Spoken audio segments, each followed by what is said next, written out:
The future of the digital asset space or in markets are always hard to predict, of course, but it is clear that the events of the past year, particularly in digital assets, have led to a real fundamental rethink, in my opinion, about what's coming and what's needed in the space.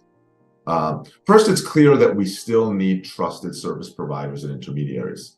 In the digital asset environment and in blockchain technology, we talk a lot about trustless systems. But that's really about technology and infrastructure being decentralized. And that bit is a really important foundational principle of blockchain. In a way, that's really about distributed trust. But when we're talking about how we face customers, how the digital asset industry will interact with people, with businesses, it's really clear after the events of the past year that we need trust. So that's a really important first principle, that I think there's going to be a big rebuild of trusted service providers, and to stand those up as really high quality as an asset access point and utilizing blockchain-based, digital asset-based rails. The second thing that I'm really optimistic about is that we're going to go beyond the last 3, 4, 5-year major use cases in digital assets, which have really been, primarily, not exclusively, but primarily focused on trading applications or speculative use cases. We've come a long way in a few years, but I think most people now understand that blockchain can really be used to make infrastructure cheaper, to make it more scalable, to make it more interactive, more interoperable, composable, transparent. And all of that is like sort of really great feature set that I think will start to be applied to use cases beyond just financial applications or trading of tokens. The term Web3 sort of encompasses the revolution around the wide aperture of these possibilities. The third thing is really that we're already past the idea that everybody needs to be an expert in the technology. But I think now we're at the layer where everyone's heard of blockchain. Digital assets or cryptocurrencies are part of a mainstream conversation. And to get user adoption, we really need to get user experiences that use digital assets or blockchain under the hood in order to onboard the next 10, 100, 500 million people onto digital asset rails. And we don't need all those folks to understand, or even most of those folks, or any of those folks to understand too deeply from a technical perspective what's happening under the hood.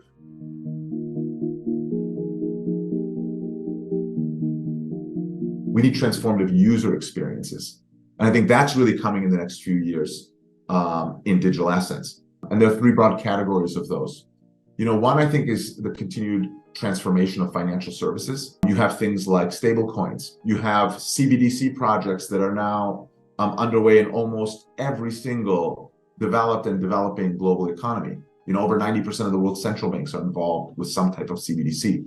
You've seen some tokenization of real-world financial assets, like funds. All of that is in the realm of financial services and financial applications.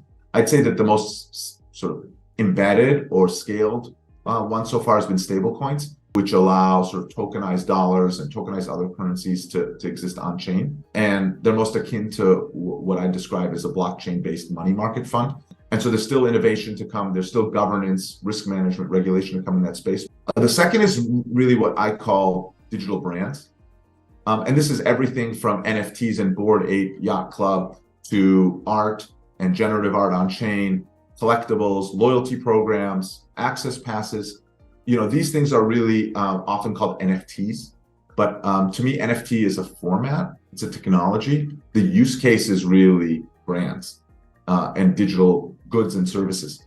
I think over 50 of the world's leading 100 brands have already launched some type of digital asset-based brand, loyalty, NFT-based project. And the last one is really where blockchain acts as a data layer. Things like supply chain tracking. Microsoft has been very public that they're working on their blockchain-based supply chain programs. These are things like that give companies provenance, the ability to see complicated workflows and supply chains in real time, track data, interact with that data, and create a network effect around suppliers and vendors. The digital asset space has, in my opinion, sadly, embedded many of the risks from the worst parts of traditional financial services that a lot of innovators in the space work very hard to try to avoid. And the system needs to continue to work hard, not only to make a more robust infrastructure, more trusted service providers, but also to rebuild a lot of the trust with the general public, to say that this technology can be used to make financial services safer, stronger, better, cheaper, more inclusive, and to sort of overcome some of those risks and challenges.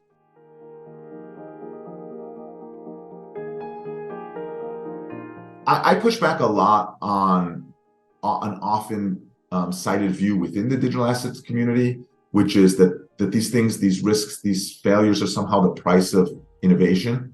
I think that's totally wrong. The price of innovation should be entrepreneurial companies trying to achieve product market fit, most of which don't get there and some of which do. That's the price of innovation, that some people try and fail. That's the sort of good part of the capitalism destruction. Fraud and hacking and theft and counterparty risk that wasn't clear, and people losing money that they didn't expect, that's not really the price of innovation. So we need to eliminate that component. We need to take seriously that as an industry, when we're talking about financial services and people's funds, we hold ourselves to the highest possible standard.